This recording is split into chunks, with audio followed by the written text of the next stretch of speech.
मैं इस वीडियो में आने वाले 60 दिन का अप्रोच डिस्कस करूंगा कि यूपी पीसीएस का प्रीलिम्स कैसे क्वालिफाई हो जाए। देखो कट ऑफ तो बहुत ज़्यादा आ जाता है। जनरल कट ऑफ 125 नंबर पिछली बार गया था। इस बार हो सकता है 130 नंबर चला जाए क्योंकि टाइम बहुत ज़्यादा मिल गया है। तो ऐसा क्या अप्रोच फॉलो किया जाए कि जिससे इस साल का प्रीलिम्स निकल जाए। प्रीलिम्स निकल जाएगा तो 800 के आसपास सीटें हैं, 200 तो नायब तहसीलदार ही हैं, एसडीएम की सीटें अच्छी खासी हैं, डीएसपी सीटें हैं। तो मतलब मेंस के लिए कुछ ना कुछ सोच लिया जाएगा क्योंकि मेंस में भी ऑप्शनल हट गया है। तो मेंस में भी थोड़ा दिमाग लगा के कैसे करना है, बाकी 2 पेपर जो भी यूपी स्पेशल ऐड हुए हैं, उनको कैसे अप्रोच करना है, वो सब करके हम इसको सॉर्टेड कर लेंगे। बट अभी हर्डल क्या है, अभी क्या है, प्रीलिम्स निकालना है। तो ऐसा क्या फ़ॉलो किया जाए, ऐसा मतलब होता नहीं कैसा फार्मूला क्या यूज़ किया जाए कि आने वाले 60 दिन बचे हैं, आज 25 तारीख हो गई है, आने वाले 60 दिन बचे, उसमें ऐसा कुछ अजीबा अजूबा कर दिया जाए जिससे प्रीलिम्स अच्छे मार्क्स से निकल जाए।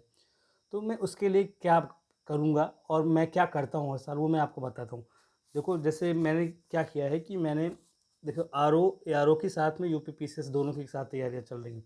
तो मैंने ना ये लास्ट जो वेटेज है कुछ ईयर्स के, जैसे यूपी पीसीएस का अगर आप देख पा रहे हो तो 23, 22, 21 सबका मैंने कौन से सब्जेक्ट के कितने नंबर का आया है, तो मैंने उस हिसाब से सॉर्टेड कर लिया है कि कौन सा कितना किसकी इंपॉर्टेंस ज़्यादा है। अब जैसे साइंस की बात करूँ, साइंस हमेशा मतलब 15 नंबर के आसपास आता है, यूपी पीसीएस में भी आता है और 20 नंबर के आसपास आरओ में रहता है। हिस्ट्री और इंडियन नेशनल मूवमेंट को मिला लो तो 25 क्वेश्चन के आसपास है, मतलब ऑन एन एवरेज हर साल आना पिछले 8-10 सालों से। पॉलिटी जो है 25 क्वेश्चन के आसपास है। ज्योग्राफी 20 से 22 क्वेश्चन रहता है। और बजट वजट वाला पार्ट जो है वो इकोनॉमिक्स से जोड़ सकते हो, स्कीम्स हो गई, बजट हो गई, ये सब जो है ये मान लो कि 6 से 10 क्वेश्चन के बीच में रहेगा। एग्रीकल्चर के 4-5 क्वेश्चन आ जाएंगे। करंट अफेयर का बहुत ज़्यादा वेटेज होता है, आरओ में करीब 20 से 22 क्वेश्चन आता है। और इसमें यूपी पीसीएस प्रीलिम्स में ये मान के चलो कि 30 से 35 क्वेश्चन आने ही हैं। तो ऐसा क्या कर दिया जाए कि मतलब अच्छे खासे मार्जिन से प्रीलिम्स क्वालिफाई हो जाए। तो एक आपको क्या करना पड़ेगा, लास्ट के 7-8 सालों का जो भी है आपको लिस्ट निकालनी पड़ेगी। मेरा टेलीग्राम चैनल का लिंक इसमें है, मैं इसमें इसको डाल दूंगा, इसको फ़ोटो खींच के। बट ऐसे आपको बनाना पड़ेगा कि कौन सी सब्जेक्ट की प्रायोरिटी। जैसे आरओ का जब पेपर हो रहा था तो मैंने कुछ प्रायोरिटी सेट की थी, अगर दिख रहा हो आपको कि कौन सा प्रायोरिटी कौन को ऑर्डर पे रखने से। हिंदी मैंने प्रायोरिटी रखी थी उस समय आरओ में, बट अभी आरओ बाद में है। तो अभी यूपी पीसीएस को टारगेट करेंगे हम। तो यूपी पीसीएस में हिस्ट्री हो गया, साइंस हो गया, पॉलिटी हो गया और जोग्राफी, ये 4 सब्जेक्ट जो है इनको पूरी प्रायोरिटी पे रखो।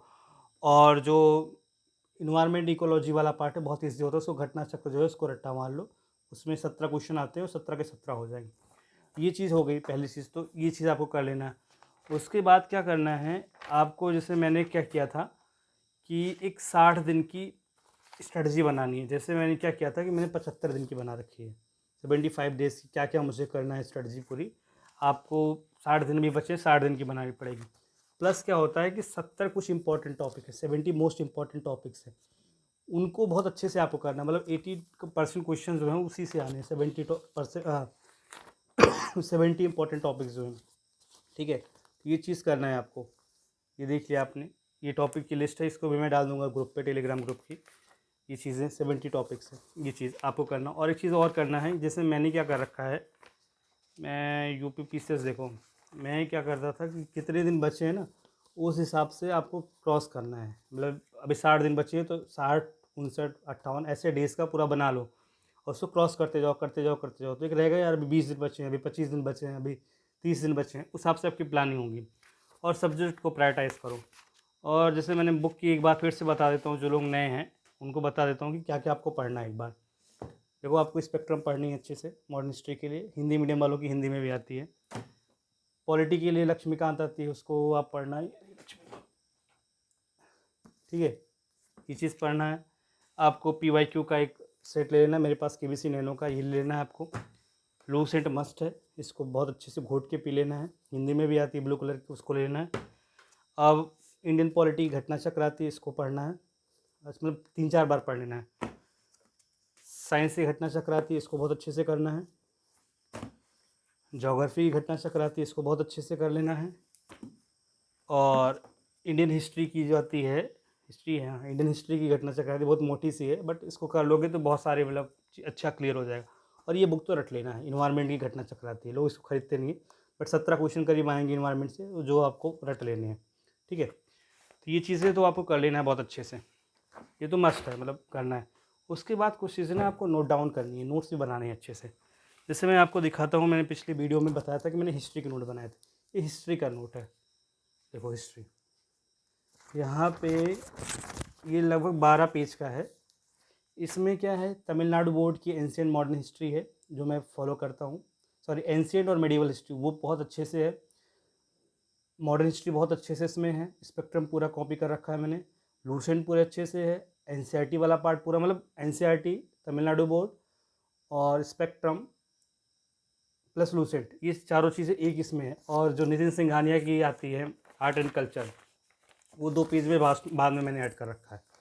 तो मेरा हिस्ट्री सॉर्टेड हो चुका। अब ज्योग्राफी की बात करता हूँ। ज्योग्राफी का भी मैंने एक नोट्स बनाया है, जो इम्पोर्टेंट टॉपिक्स, मतलब लाइक जो न्यूज़ में रहते हैं, रिवर्स हो गया, माउंटेन्स हो गए, पीक्स हो गए, ग्लेशियर्स हो गए, ये सब सारी चीज़ें, माइंस हो गए, मिनरल्स हो गए, ये सब सारी चीज़ें, यानी पीवाईक्यू को ही रेफरेंस मान के ये प्रॉपर नोट्स बना रखा है ये इसके लिए। साथ में आपको ये भी अच्छे से करना है, ठीक है, एटलस चीज़ है। अभी चीज़ें समझ में आ रही होगी कि ये चीज़ें करना पड़ेगा, अपने आप को बहुत अच्छे से करना पड़ेगा, तभी आप अच्छे से 60 दिन में कंप्लीट कर पाओगे चीज़ें। नोट्स बनाना पड़ेगा, नोट्स बनाओगे तो जल्दी जल्दी चीज़ें रिवाइज हो पाएंगी। उसके बाद क्या करना है आपको, ऐसे पॉलिटी का बना लेना है। अब जैसे इन्वायरमेंट इकोलॉजी मैंने स्पेक्ट्रम दिखाया, घटना चक्र दिखाया, वो लगभग 150 पेज की है, और उसको 7-8 पेज में अच्छे से बना सकते हो। किसी ने शंकर आईएएस फॉलो किया होगा तो शंकर का भी यूज़ कर सकते हो। मतलब जो भी है, मतलब आप जो भी रिसोर्स फॉलो करते हो उस चीज़ को आप नोट डाउन कर लो, नोट बना लो अच्छे से। अब जैसे कुछ लोग बोलते हैं कि करंट अफेयर कैसे करना है। करंट अफेयर के लिए आई दृष्टि आती है, वो अच्छे से करना है, प्लस घटना सार आती है, उसको कर लेना है, ठीक है। और कुछ ऐसे इंपॉर्टेंट टॉपिक होते हैं जो हिंदी मीडियम वालों को बहुत समय नहीं होता, तो परीक्षा वानी आती है, वो पढ़ सकते हो। बट इंग्लिश मीडियम वालों के लिए मैं सजेस्ट करूँगा, करंट अफेयर के लिए आई दृष्टि प्लस हिंदी में आती है घटना सार, 2 करोगे तो अच्छा रहेगा, ठीक है। अब एक कुछ आता है पॉइंटर करके आता है, जो लोग मतलब घटना चक्र अच्छे से नहीं पढ़ पाते हैं, जो मोटी सी होती है, वो पॉइंटर रट लो। हर सब्जेक्ट का आता है, मैंने भी ले रखा था आर के लिए, ठीक है। हर सब्जेक्ट का है तो पॉइंटर, पॉलिटी का भी है, ठीक है, साइंस का भी है, हिस्ट्री का भी है।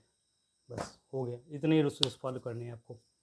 ये रिसोर्स फॉलो करनी है। रिसोर्स मैंने अच्छे से बता दिया आपको। मैंने आपको बताया कि आपको पॉइंट में, मतलब हर सब्जेक्ट से, हिस्ट्री, पॉलिटी, इकोनॉमिक्स, ये सारे सब्जेक्ट्स में कितना वेटेज है उसको अच्छे से आप बना के रखना है, इस चीज़ का लेना। बाकी आपको प्रॉपर शेड्यूल बनाना है, स्लॉट करना है। मतलब सुबह मॉर्निंग 6 से 7 बजे आप स्टार्ट कर दो डे को, तो 4-5 घंटे सेटिंग करने की कोशिश करो। 4-5 घंटे बैठोगे तो आप उसमें अच्छे से जो भी सब्जेक्ट है, वैसे मैं प्रायोरिटाइज कर रहा हूँ हिस्ट्री और इन्वायरमेंट एंड इकोलॉजी, ये हो जाएगा तो मैं पॉलिटी और जोग्राफी शुरू करूँगा। फिर साइंस शुरू करूँगा, क्योंकि साइंस को तो याद करना पड़ेगा, तो मल्टीपल टाइम वो चीज़ें करनी पड़ेगी। मेरे पास नोट्स पड़ा हुआ है साइंस का, वैसे उससे मेनली बायोलॉजी वाला पार्ट होता है, उसका मेरे पास अच्छे खासा नोट पड़ा हुआ है, तो वो काम हो जाएगा। अब वही है, मतलब पहले अटेम्प्ट दे रखा है तो आपके पास नोट्स प्रिपेयर होते हैं। अगर यूपीएससी दे रखा है तब भी आपके पास नोट्स प्रिपेयर होते हैं, मेंस के सारे मटेरियल प्रिपेयर होते हैं। बस आपको, जैसे 60 दिन है तो 60 दिन बहुत ज़्यादा नहीं है, बट बहुत कम भी नहीं है। 60 दिन मतलब अच्छा खासा, मतलब 6 से 700 घंटे, 800 घंटे आप दे सकते हो। अगर 12-13 घंटे भी पढ़ रहे होते तो अच्छे से उसको चीज़ें कवर कर सकते हो। अब क्या करना है, देखो, अब बहुत ज़्यादा समय तो ऐसा नहीं बचा कि पॉलिटी आप 15 दिन लेके बैठोगे लक्ष्मीकांत।